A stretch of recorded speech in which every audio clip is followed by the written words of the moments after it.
Et on commence bien sûr par l'actualité à Jérusalem où l'état d'alerte sécuritaire pour le dernier vendredi du mois du Ramadan pour les musulmans a été déclaré.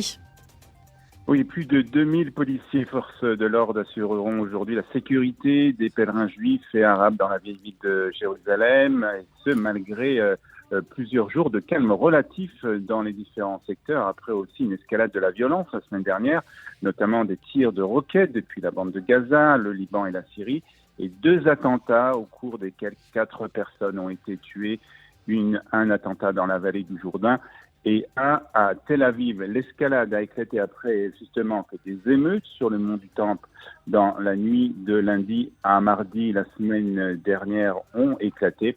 Et je vous rappelle aussi que juste avant la fin de la fête de Pessah, le Premier ministre a décidé, sur les recommandations des forces de sécurité, d'interdire le mont du Temple aux pèlerins juifs pendant les 10 derniers jours de la fête du Ramadan.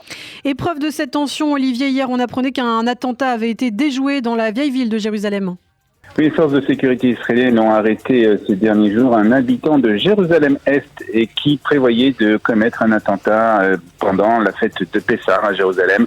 Le suspect a été arrêté par la police du district de Jérusalem dans la vieille ville alors qu'il portait un masque.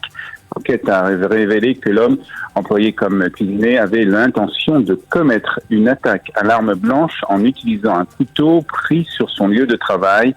Sa détention a été prolongée de 6 jours et l'enquête se poursuit, bien entendu. Et c'est dans ce contexte de tension en Israël que l'armée renforce son système de défense aérienne, celle qui ajoute des batteries supplémentaires aux dômes de fer dans l'ensemble du pays. Oui, en fait, le Shabak et les forces de sécurité craignent une escalade de la violence en provenance de la bande de Gaza dans un avenir proche, toujours selon Tsahal. Les branches militaires de Gaza s'y préparent. En conséquence, les hauts responsables du Hamas dans les branches politiques et militaires ont réduit leur déplacement et leur apparition publique. Ils ont aussi décidé de renforcer la frontière sud du pays, mais aussi la région du nord en disposant de nouvelles batteries du dôme de fer, après que des roquettes aient été lancées depuis le Liban et la Syrie la semaine dernière. Et puis dans le reste de l'actualité, on parle de la violence dans le secteur arabe qui a une nouvelle fois causé en Israël la mort d'un jeune de 25 ans. Hamza Abou Ghanem, c'est un jeune homme de 25 ans qui a été abattu ce matin à l'entrée de son domicile à Lod, quelques heures après que 7 personnes ont été blessées par des tirs dans la même ville. Un garçon âgé de 8 ans se trouve toujours dans un état grave. Le jeune homme qui a été évacué par le Magen David Adom vers l'hôpital à Safarofé est décédé des suites de ses blessures à l'hôpital peu de temps après son arrivée. Une enquête préliminaire a prouvé qu'Abou Ghanem a été abattu alors qu'il revenait de la mosquée, donc de la mosquée de Lod ce matin.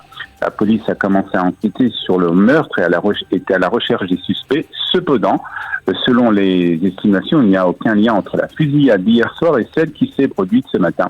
Depuis le début de l'année, 47 personnes ont été assassinées dans le secteur arabe contre 21 dans la même période l'année dernière.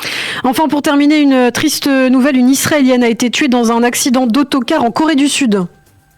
Oui, une femme de 60 ans qui a été tuée et plus de 30 blessés quand un bus transportant des touristes israéliens, justement, s'est renversé en Corée du Sud. Le chauffeur du bus a raconté aux policiers que l'accident est survenu en raison d'une panne au niveau de la boîte de vitesse. Plus de 20 ambulances et la mobilisation de 90 secouristes ont été nécessaires pour s'occuper des blessés.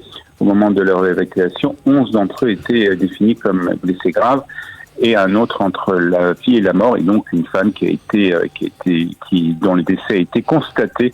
Les autres sont plus légèrement blessés. Des représentants de l'ambassade israélienne à Séoul se sont rendus sur place pour s'occuper des blessés israéliens.